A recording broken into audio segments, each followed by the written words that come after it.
नमस्कार दोस्तों। आज आपके लिए लेकर आई हूँ मालती जोशी जी की कहानी एक और देवदास। सारी शाम जैसे रणचंडी मुझ पर सवार रही। पहले तो माली बाबा को बगीचे की दूरदर्शा के लिए लताड़ा। वह बेचारा लाख गिड़गिड़ाता रहा कि सावन भादों की ऋतु में बाग में घास फूस तो होती ही रहती है, पर मुझे कुछ भी सुनने का होश न था। फिर शामत आई सुलेमानी की। वह शायद पगार की आशा में चढ़ाव के पास बैठी थी। उसकी बोझिल देह को अनदेखा करके मैंने कंपाउंड की गंदगी के लिए उसे जोरदार डांट पिलाई। फिर उसकी याचना भरी निगाहों की परवाह किए बिना ही जोरदार शब्दों में ऐलान कर दिया कि जब तक हॉस्टल का अहाता ठीक से साफ नहीं हो जाता, पगार नहीं मिलेगी।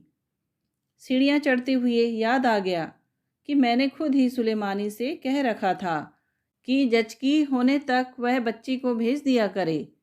नया आदमी रखने से उसके पैसे कटने का खतरा जो था। लेकिन यह बात याद आने से गुस्सा कम नहीं हुआ, बल्कि वह हर सीढ़ी चढ़ने के साथ बढ़ता ही गया।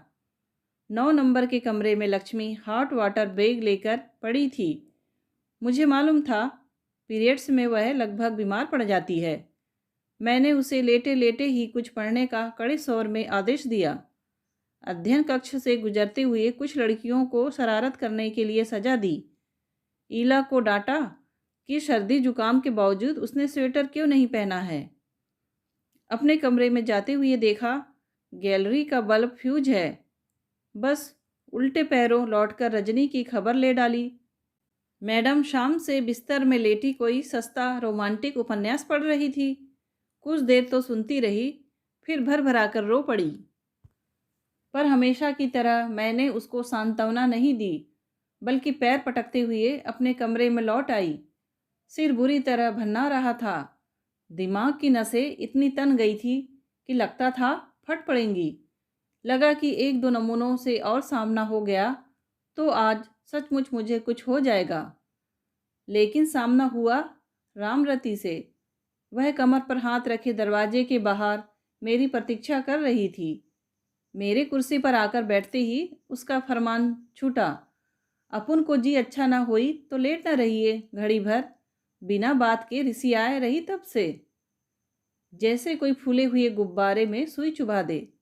रामरती की बात ने ठीक वही असर किया और मैंने निढाल होकर मेज पर सिर रख दिया। यहाँ सब प्रशासन करने वाली मैं, पर यह 2 कौड़ी की नौकरानी मेरी बॉस बनी हुई थी। उसकी कड़ी और खरी बातों का मेरे पास कोई प्रतिवाद नहीं होता था, क्योंकि खुरदरे व्यक्तित्व के भीतर प्रवाहित होने वाली स्नेह की अंत सलीला को मैं जानती थी। अब भी क्या उसने मुझे चैन से बैठने दिया? एक कप कॉफ़ी के साथ एक टिकिया खिलाकर ही दम लिया। फिर बोली, मचिया में पोड़िए तो हम मूड दाबी दे ठीक से।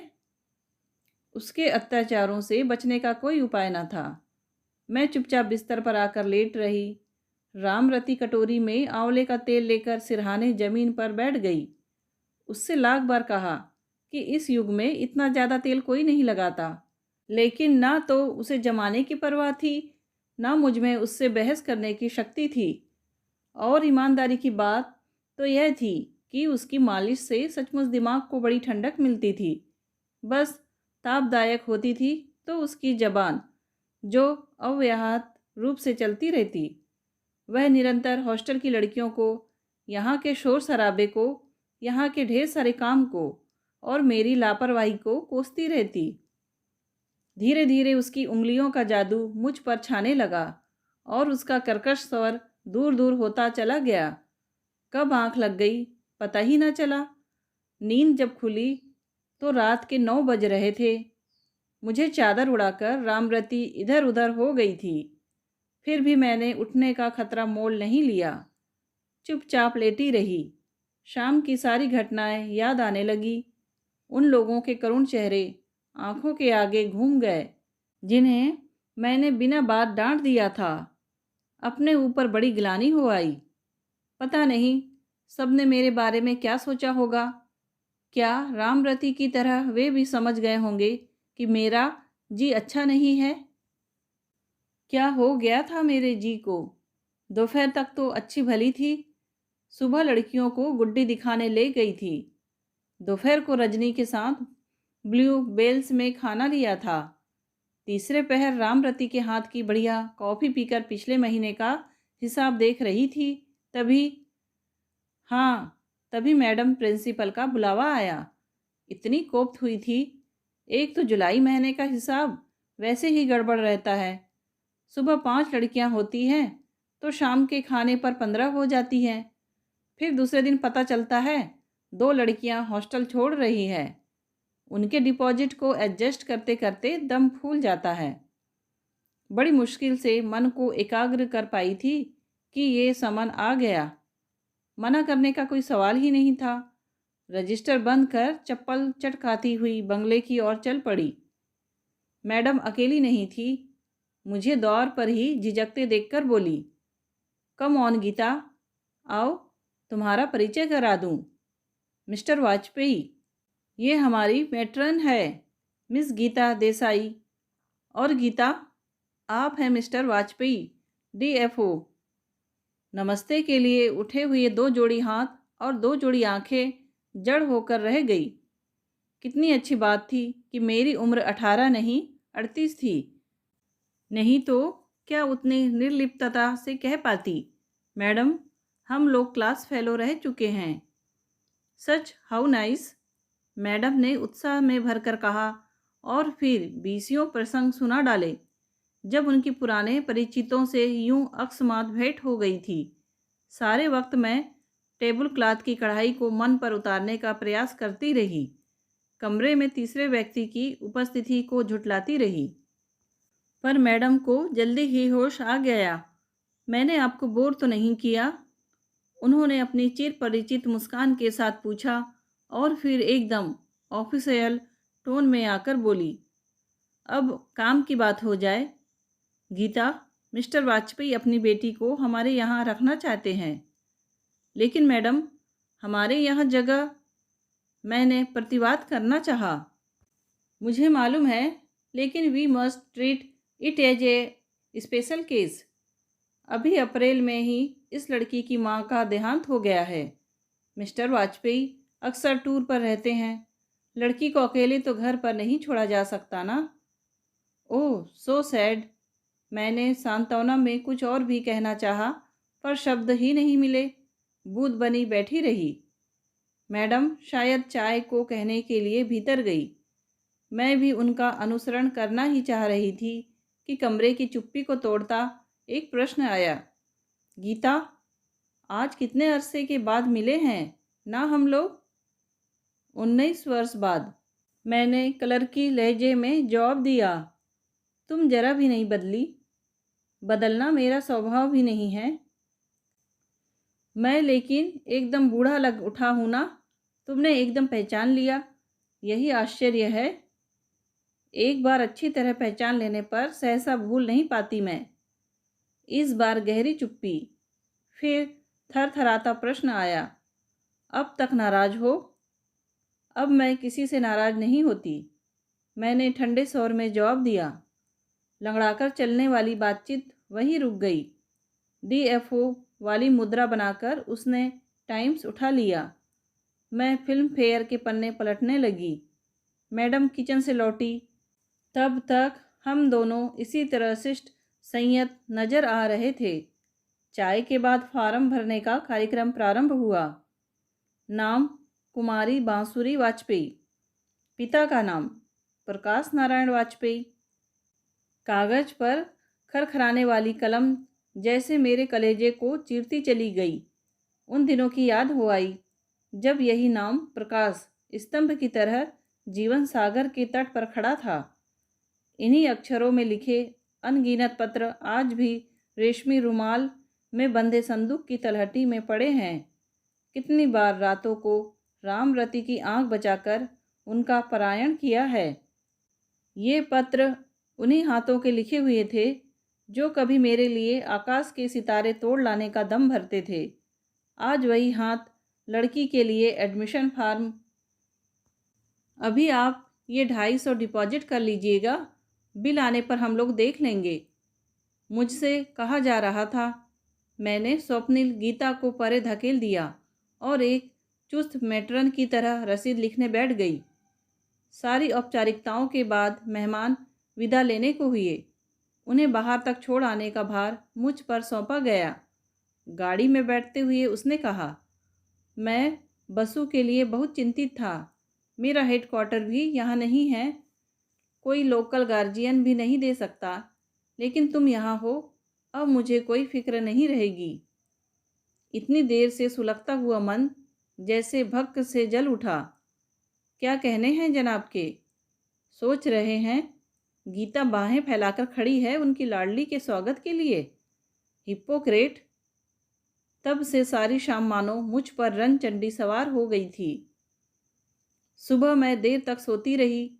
किसी के डिस्टर्ब करने का सवाल ही नहीं था। रामरती के होते यमराज भी मेरी देहरी नहीं लांघ सकते थे। लड़कियां बेचारी क्या हिम्मत करती।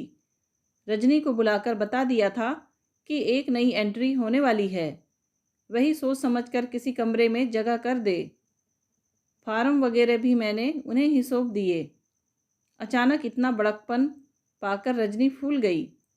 शाम की घटना से मुरझाया उसका चेहरा एकदम खिल उठा। उसका यही बच्चों का सा स्वभाव मुझे बांधे हुए था।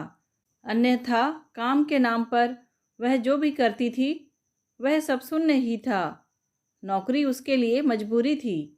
कच्ची उम्र में वैधव्य का दाग लेकर जब वह मेरे पास आई थी तो मेरा मन पसीज उठा था। मैडम से कह सुनकर अपने असिस्टेंट के तौर पर मैंने उसे रख लिया था, पर एक दिन को भी उसका मन हॉस्टल की चार दीवारी में नहीं रम सका था। उसकी बड़ी बड़ी आंखें हमेशा दिवा सपनों में खोई रहती।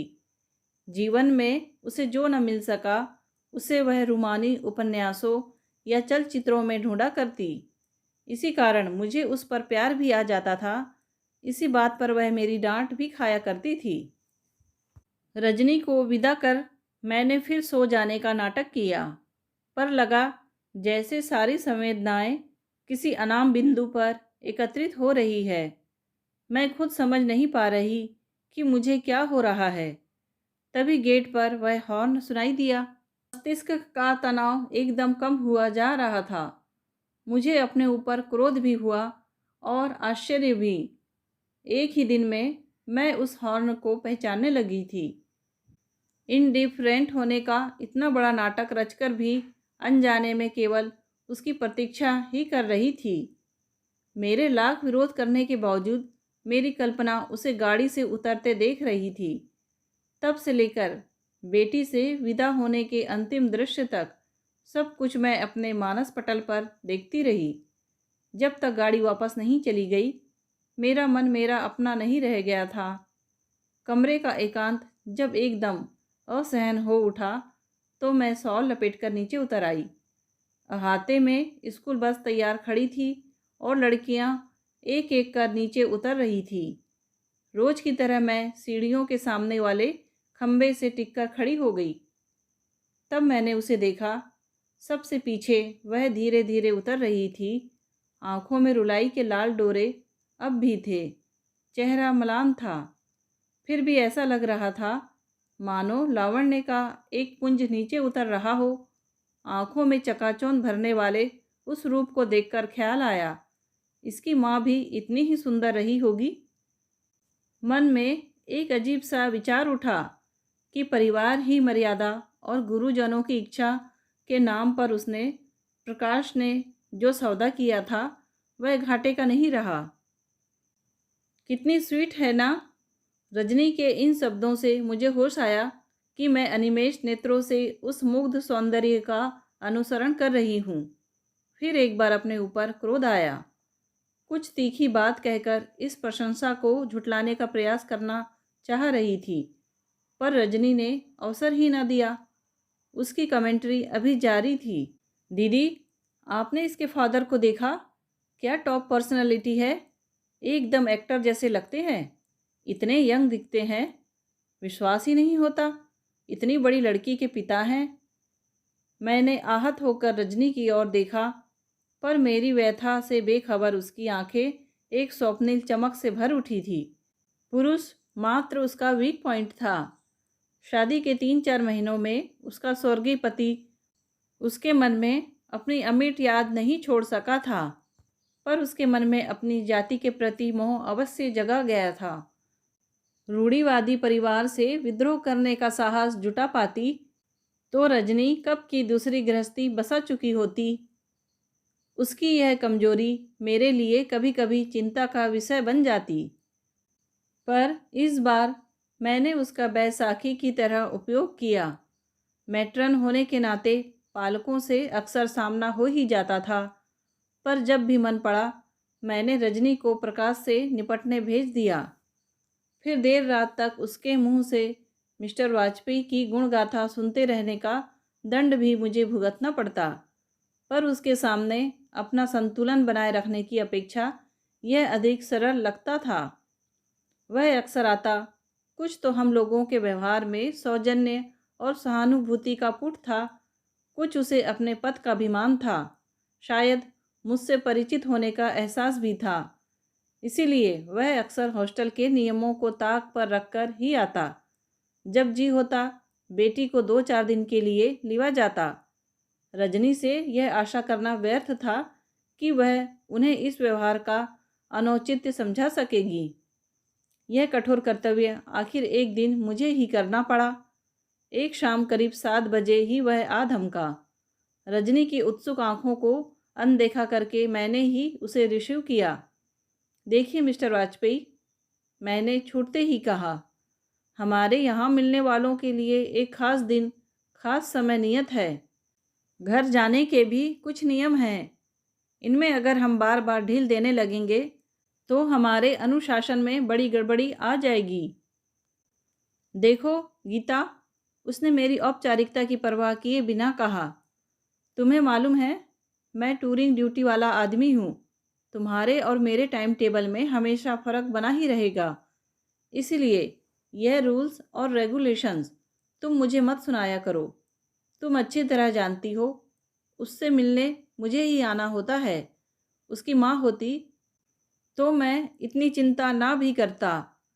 और फिर एक तीखी हंसी के बाद बोला, माँ होती तो इस नरक जैसी रोटन जगह में वह आती ही क्यों? इतनी खींच हो आई, पता नहीं उसके गहरे आत्मविश्वास पर या उसकी पत्नी के उल्लेख पर या छात्रावास की आलोचना पर मेरा मन आप में नहीं रहा।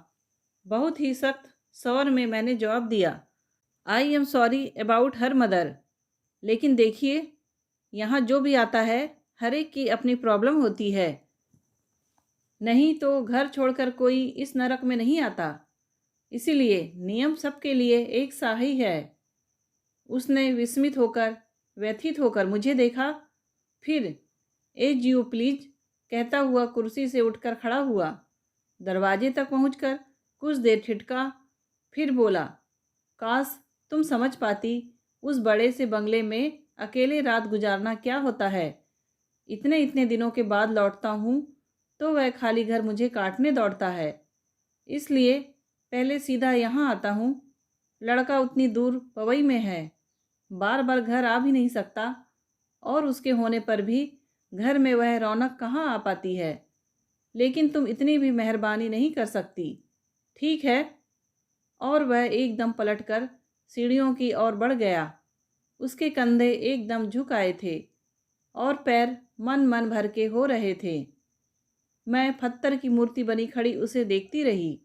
इच्छा हुई कि दौड़कर बसु को बुला लाऊं और उसके साथ भेज दूं, पर हिल ही ना सकी। डर लग रहा था, पता नहीं क्या कर बैठूंगी।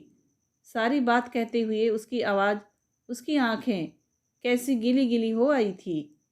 चेहरा एकदम वही 20 साल पहले वाला हो गया था, जब वह जरा भी उदासीनता का आभास पाकर व्यथित हो उठता था। उसका रूठना, उसकी शिकायतें, उसके उल्हाने तब भी मुझे इसी तरह मथ जाते थे। तब उसे मनाने का एक ही तरीका होता था, उसके घुंघराले बालों वाला सिर दोनों हाथों में थामकर। पी कार के कर्कश हॉर्न ने एकदम मुझे वर्तमान में ला खड़ा किया। उस कर्णकटु आवाज़ से पता लग रहा था जाने वाला यहाँ से किस मूड में गया है। चौंक कर मैंने इधर उधर देखा, अभ्यागत कक्ष के आसपास सब शांत था। निश्चिंत होकर मैंने अपने कमरे की राह ली। ऊपर जाकर देखा, बांसुरी अपलक आंखों से सड़क को निहार रही है। उसकी उदास मुद्रा देखकर अपने आप पर ग्लानि हो आई।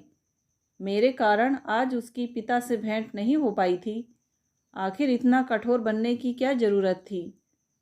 मन हुआ उसे सांत्वना दूं, पर डर हुआ पता नहीं क्या कह बैठूंगी, क्योंकि जब भी इस लड़की के लिए सहज ममता उमड़ी है, मन की देहरी पर खड़े होकर किसी ने बार बार कहा, तुम यहाँ हो गीता, अब मुझे वसु की कोई चिंता नहीं रहेगी। तब एक अजीब सी जिद हुई है। इस विश्वास को झुठलाने की ममता का स्रोत वहीं सूख गया है और सारा लहजा ही एकदम सख्त हो उठा है। कमरे में रामरती कपड़ों पर प्रेस कर रही थी। उसी से जाकर कहा, सुनो, जरा बसु को जाकर समझा दो। आज पिताजी जरा जल्दी में थे, इसी से मिल नहीं पाए। अगली बार जरूर मिलकर जाएंगे। ऐसे कामों के लिए रामरती के उत्साह का अंत नहीं होता। पता नहीं कैसे और कब वह सबकी मौसी बन बैठी है। इस बार भी जो गई तो पूरा आधा घंटा बिताकर लौटी। तब तक मैं 3 साड़ियाँ प्रेस कर चुकी थी। तुम भी अजीब हो, जहाँ जाती हो चिपक कर रह जाती हो। जानती नहीं हो क्या कि यह लड़कियों के पढ़ने का समय है? मैंने चिढ़कर कहा। लेकिन उसने बड़ी स्थित प्रज्ञता से अपना काम फिर शुरू कर दिया, जैसे इस बीच कुछ हुआ ही ना हो।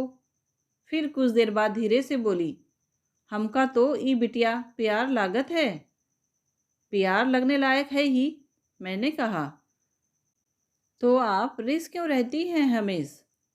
मैंने आश्चर्य से पूछा।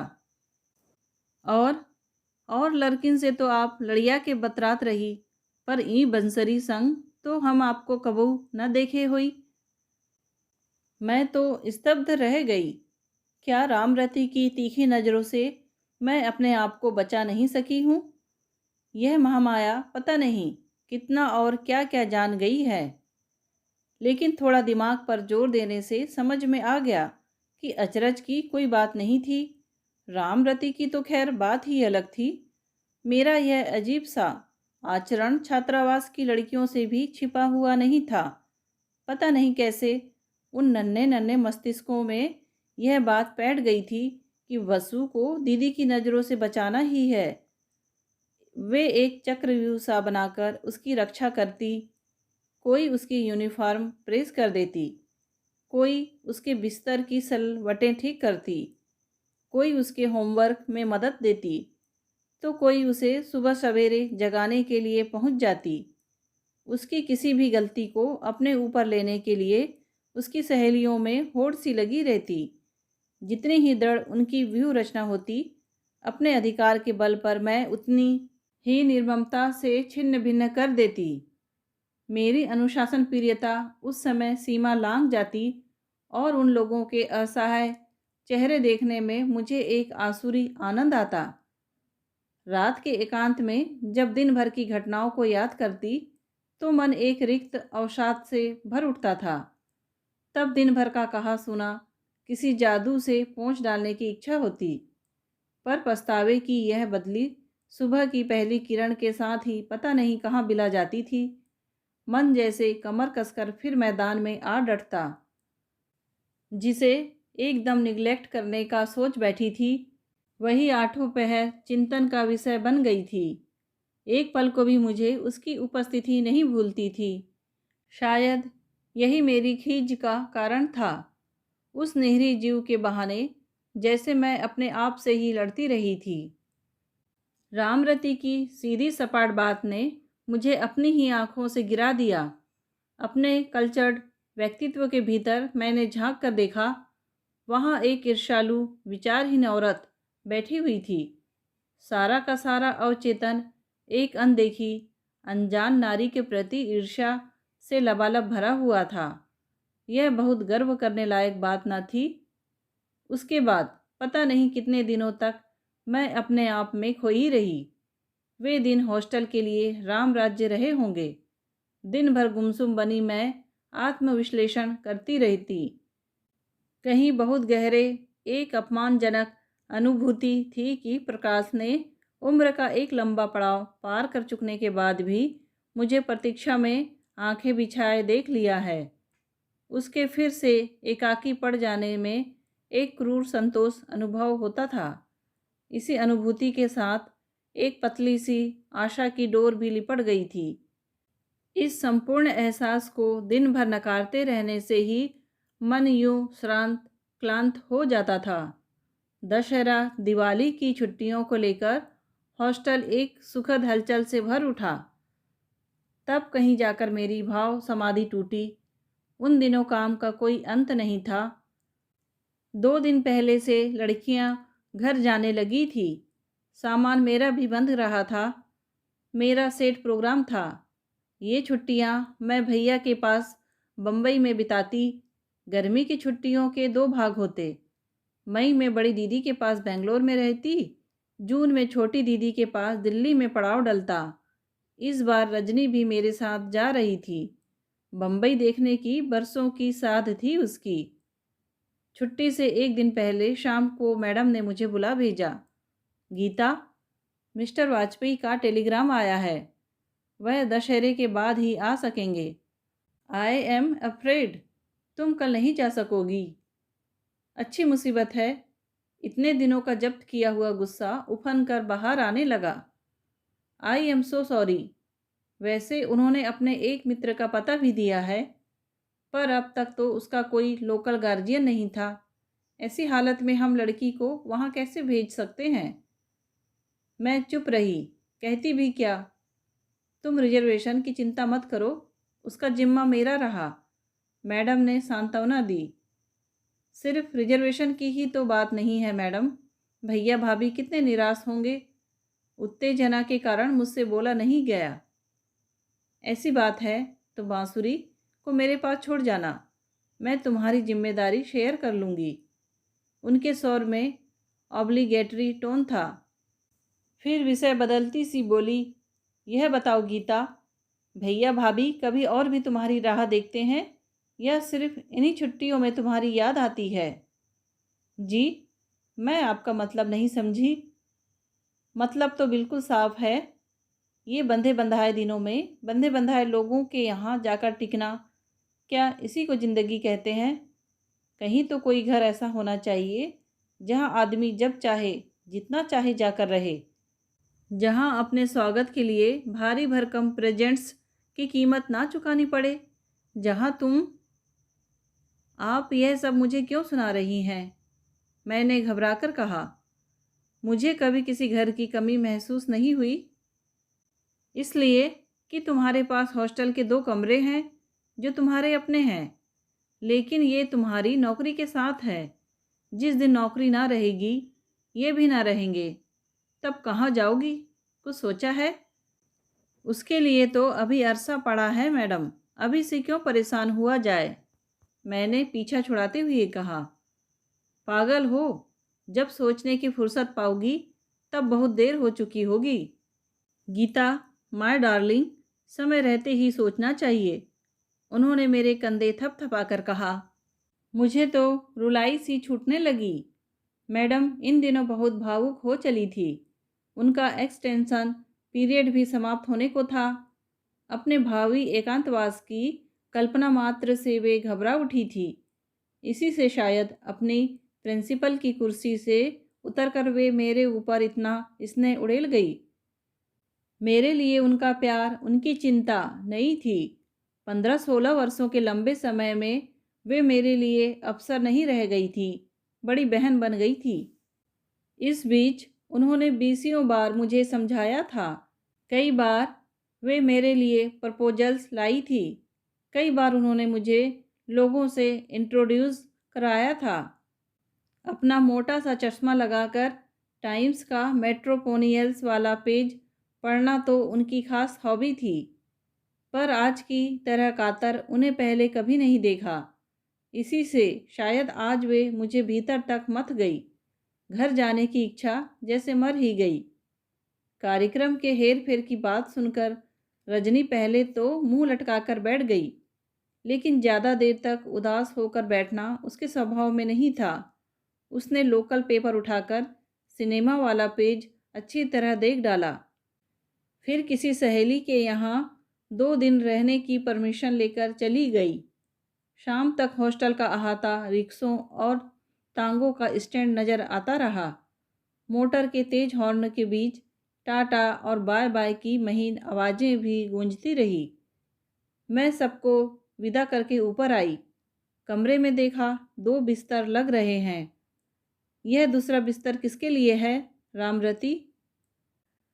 रजनी दीदी तो शहर में ही रहेगी आज, मैंने कहा। ई तो बंसरी केर बिछोना है, सारी अटारी तो भुतासी लागत ही, अकेली कैसे के परे ही वहाँ। सच तो मैं बांसुरी की बात ही भूल गई थी। इस निशब्द हवेली में वह मेरे साथ इस कमरे में सोएगी, यह कल्पना कैसी तो लगी। वैसे यह बात नई नहीं थी, ऐसा कई बार हुआ है। कई लड़कियां हॉस्टल में एडजस्ट होने तक यही सोती रही है, पर यह लड़की, मुझे तो उसके साथ खाने की मेज शेयर करने में भी संकोच हो रहा था। वह भी उतनी ही सहमी हुई थी। पर रामरती के होते मुझे इतना परेशान होने की ज़रूरत नहीं थी। हमेशा की तरह संभाषण का सारा भार उसने अपने ऊपर ले लिया था। खाना तो जैसे तैसे खा ही लिया। रात लेकिन बड़ी देर तक नींद नहीं आई। सिर्फ 2 हाथ की दूरी पर उसकी बेटी लेटी है, यह एहसास ही बेचैन किए हुए था। पिछले पहर आंख लगी भी तो अजीब अजीब सपने आते रहे। कभी देखा गेस्ट रूम में खड़ा हुआ प्रकाश अपने अकेलेपन की दुहाई दे रहा है और मैं कह रही हूँ, बस इतने ही में घबरा गए। यहाँ तो सारी जिंदगी अकेले काट दी है। भीड़ के बीच का अकेलापन पूरे 19 बरस झेला है, पर मैंने तो कभी इस तरह चीख पुकार नहीं मचाई। कभी देखा मैडम का सारा सामान ट्रक पर लद चुका है, लेकिन वे कुर्सी पकड़कर बैठ गई है और चीख रही है, यह मेरा घर है, मैं इसे छोड़कर नहीं जाऊंगी।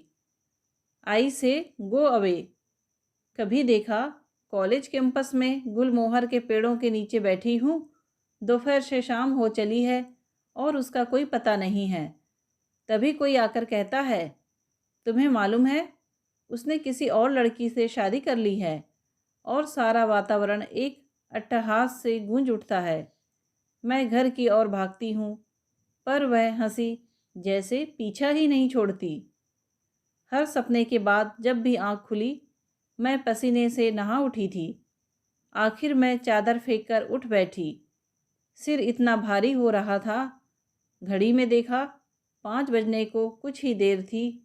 दबे कदमों से चलकर सीधी बाथरूम पहुंच गई। नल आ चुके थे।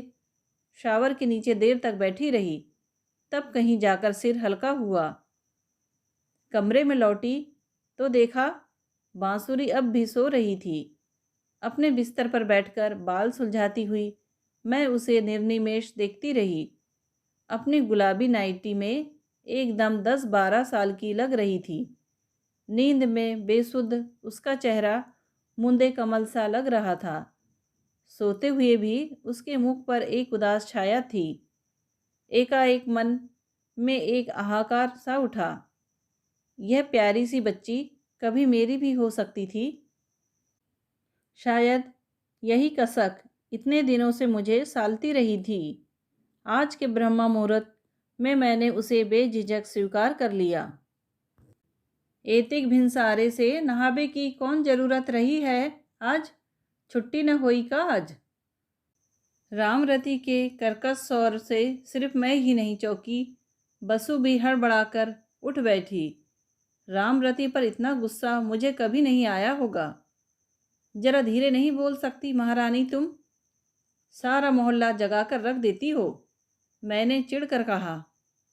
फिर बसु से बोली, यह हॉस्टल नहीं है, मेरा घर है। यहाँ इतनी जल्दी उठकर करोगी भी क्या? बिस्तर बिछा लो फिर से और सो जाओ। उसने बिस्तर तो बिछा लिया, पर सोई नहीं। सहमी सहमी आंखों से कभी मुझे और कभी रामरती को देखती रही। उधर रामरती का अखंड पाठ शुरू हो गया था। और मुझे इच्छा हो आई उन झील सी उदास और गहरी आंखों में अपने लिए प्यार और विश्वास की झलक देखने की। सोचा, पता नहीं यह लड़की मेरे लिए मन में कितनी नफरत, कितना तिरस्कार लिए बैठी है। आज एक बारगी सारे अविश्वास, सारी घृणा मिटा देनी होगी। रामरती जब पल भर को सांस लेने के लिए रुकी तो मैंने अवसर का लाभ उठाकर कहा, बसु को तो आज बड़ा मज़ा आ रहा होगा ना? दीदी को भी डांटने वाला कोई है हॉस्टल में? अच्छा सच बताना, इतनी बुरी तरह तो मैं भी तुम लोगों को नहीं डांटती हूँ ना? उसने संदिग्ध होकर मेरी ओर देखा, पर मेरी आंखों से फूटती हंसी की किरणों से वह अनछुई न रह सकी। दूसरे ही क्षण उसका चेहरा एक शर्मीली मुस्कुराहट से भर उठा। इस पहली विजय के बाद उसका संकोच, उसकी झिझक दूर करने में मुझे जरा भी समय नहीं लगा।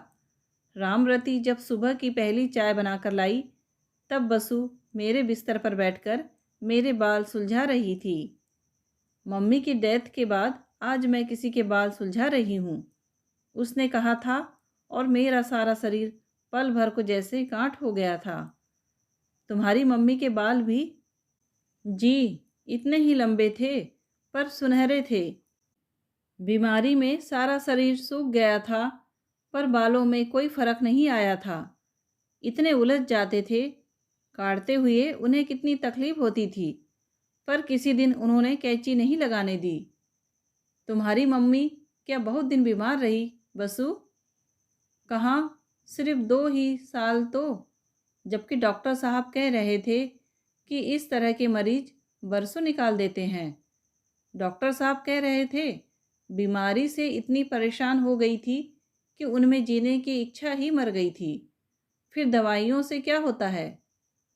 मेरे बालों को सहलाते हुए उसके हाथ रुक गए थे। मैंने मुड़कर देखा, उसकी आंखें डबडबा आई थी। विषय बदलने के लिए उसकी ठोड़ी उठाकर मैंने कहा, बहुत सुंदर थी ना वे, एकदम तुम्हारी तरह। उसकी गीली आंखों में एक चमक आ गई। मैं, बाप रे, मैं तो उनके सामने कार्टून ही लगती थी। मेरे पास उनकी फ़ोटो है, देखेंगी आप? वह कूदकर पलंग से उतर पड़ी। अपनी अटैची खोलकर उसने एक बड़ा सा एल्बम निकाला। इस करीने से उसे निकाला, इस अंदाज से उसे मेरी गोद में रखा, जैसे वह कोई पूजा की वस्तु हो। पहले ही पेज पर उसके माता पिता की बड़ी सी फ़ोटो थी। बांसुरी की मम्मी बहुत सुंदर थी या नहीं, मैं निर्णय ही न कर सकी, क्योंकि वहाँ उसके पिता की बगल में तो मैंने अपनी ही छवि देखी थी। आने वाले हर पेज पर जैसे मैं ही जाकर बैठ गई थी। हर चित्र के साथ उसकी कमेंट्री चल रही थी। झील में, पहाड़ पर, लॉन में, टेरेस पर, बच्चों के साथ, कुत्तों के साथ, मित्रों के बीच, परिवार के साथ, सब और मैं ही छाई हुई थी। वह मेरी ही गृहस्थी का खाका था, जिसमें रंग कोई और भर गया था, और मेरा देवदास हर हाल में उतना ही खुश नज़र आ रहा था जितना यह अपनी पारों के साथ होता। कितने दिनों बाद यह नाम जेहन में आया था। सेकंड ईयर में छुट्टियों के बाद जब पहली बार क्लास में पाँव रखा था तो पारो आ गई। लॉन्ग लीव पारो के नारों से क्लास गूंज उठी थी। इतनी घबरा गई थी मैं। बाद में देखा, हजरत हमारे विरह में दाढ़ी बढ़ाए, बाल बिखराए, आँखों में जागरण के लाल डोरे लिए अच्छे खासे देवदास बने बैठे हैं। तब से यही नाम चल पड़ा था। प्रकाश की शादी की बात सुनकर यही सारे लोग मुझे सांत्वना देने के लिए दौड़ पड़े थे। उनके दुख का, उनके रोष का अंत नहीं था। तब सूखी हंसी के साथ मैंने ही उन्हें समझाया था, देवदास और पारो की कहानी कभी सुखांत हुई है भला? उस जन्म में पारो ने अनचाही गृहस्थी का बोझ ढोया था। इस बार सजा देवदास को भुगतने दें। लेकिन कहाँ, जरा भी तो ऐसा नहीं लगा कि बोझ अनचाहा था। उसके दाम्पत्य जीवन का सारा चित्रपट मेरी आंखों के सामने था। कहीं भी तो कोई ऐसी सेंध नहीं थी जहाँ से होकर मेरी याद झांक सकती। एल्बम लौटाते हुए मन एकदम सूना सूना लग उठा था। उस खालीपन को भरने के लिए मैंने कुछ देर को अपना बचपन फिर से ओढ़ लिया। नवरात्रि के मेले में दिन भर चाट खाती फिरी, कभी बिजली के झूले का आनंद लिया, कभी पासे फेंककर भाग्य आजमाया, कहीं बंदूक से गुब्बारे फोड़ने की कोशिश की, कहीं भीड़ में घुसकर मौत का कुआं देखा। दशहरे के दिन दोपहर में होटल में फीस्ट ली, शाम को रावण को जलते देखा, आतिशबाजी का प्रदर्शन भी नहीं छोड़ा। 2 ही दिन में हाँफ गई थी मैं। शरीर और मन दोनों ही थक कर चूर हो गए। दशहरे के दूसरे दिन पिक्चर का प्रोग्राम था, पर नहीं जा सकी। रामरती को ही बसु के साथ भेज निढाल होकर पड़ रही। उनके जाने के बाद रजनी सहेली के यहाँ से लौट आई थी, पर मुझे सोया जानकर कमरे में चली गई थी। पर मैं सोई नहीं थी। 5 बजे के करीब गेट पर जब वह परिचित हॉर्न बजा था, उसे मैंने तुरंत ही सुन लिया था। चौकीदार जब खबर देने के लिए ऊपर आया, उस समय मैं नीचे जाने के लिए तैयार हो चुकी थी। नीचे जाते हुए मैंने रजनी के कमरे में झांक कर कहा, रजनी प्लीज थोड़ी देर बाद नीचे चाय भिजवा सकोगी? रामरती बाहर गई है और नीचे मिस्टर वाजपेयी आए हैं। नीचे गेस्ट रूम में दोनों हाथ पीठ पर बांधे वह खड़ा कमरे की तस्वीरें देख रहा था। अरे यह क्या, अब तक खड़े हो? मैंने कुर्सी सरकाते हुए कहा। सोचा शायद बिना परमिशन बैठना नियम के अनुकूल ना हो। उसने बैठते हुए व्यंग्य किया। पिछली मुलाकात शायद उसके मन में अब भी ताज़ा थी। मैंने उसकी बातों को अनसुनी करके कहा, थोड़ा वेट कर सकोगे ना? बसु मेटिनी गई है। अकेली? नहीं तो मेरी मेड सर्वेंट साथ है। उसके रहते चिंता की कोई बात नहीं है। वह मुझसे भी ज़्यादा खौफनाक है। Most formidable. मेरी इस बात पर हम दोनों ही हंस पड़े। वातावरण कुछ हल्का हो गया। चाय तो लोगे ना? मैंने बनाने के लिए कह दिया है। जब बन ही रही है तो ज़रूर ले लूँगा। लेकिन आज बात क्या है? आज तो हम मिस्टर वाजपेयी भी नहीं रहे और हमारे लिए चाय वाय भी बन रही है। उसने हंसकर कहा। कनपटी के पास सफ़ेद पड़ते बालों के बावजूद उसकी आंखों में वही पहले की सी शरारत उतर आई थी। बात तो कुछ नहीं है, छुट्टियां चल रही है। छुट्टियों में मैं मैट्रन नहीं रह पाती। मैं इस समय सिर्फ गीता हूँ और गीता अपने पुराने मित्रों को चाय पिला सकती है। मैंने अपनी झेप मिटाते हुए कहा। दरअसल मुझे याद ही नहीं रहा था कि इससे पहले मैं बड़ी फॉर्मल हुआ करती थी। So we friend again? Good. उसने चांदी का सिगरेट केस खोलते हुए कहा। कीमती तंबाकू का धुआं वातावरण में घुलने लगा। तुम्हें कोई एतराज़ तो नहीं? पहला कस खींचने के बाद उसने कहा। नहीं, वैसे यह बात सिगरेट सुलगाने से पहले पूछी जाती है। मैंने चुटकी ली। सॉरी, दरअसल जिस सर्कल में मैं मूव करता हूँ ना, वहाँ इन बातों की कोई आवश्यकता नहीं पड़ती है। Drinks and cigarettes are common vices. पीते भी हो? मैंने पूछा। हाँ, कंपनी देने के लिए पीनी भी पड़ती है। प्लीज़ ये मैट्रन वाली शक्ल मत बनाओ। तुम एजुकेशन डिपार्टमेंट वालों में यही तो बुरी आदत है, बात बात पर उपदेश देने लगते हो। और वह एकाएक चुप हो गया। उसकी दृष्टि का अनुसरण करते हुए मैंने मुड़कर देखा। रजनी खुद चाय लेकर आ रही थी। उसके चेहरे की ताजगी देखते बनती थी। जाहिर था कि उसने प्रसाधन पर काफ़ी श्रम किया है। ऑरेंज कलर की जापानी जॉर्जेट उसने सीधे पल्ले में पहन रखी थी। पिछले दिनों सत्यकाम, उपहार आदि फिल्में देखने के बाद रजनी को यह स्टाइल बहुत भा गई थी। अपने छोटे लेकिन घने बाल उसने बड़ी बेतरतीबी से पीठ पर फैला रखे थे। उस बेतरतीबी में एक खास अंदाज था। चाय की ट्रे भी काफ़ी सजी हुई थी। उसकी पाक कला के 1-2 नमूने भी उसमें मौजूद थे। प्यालों की संख्या देखकर समझ गई कि वह खुद भी यहीं बैठकर चाय पीने का इरादा रखती है।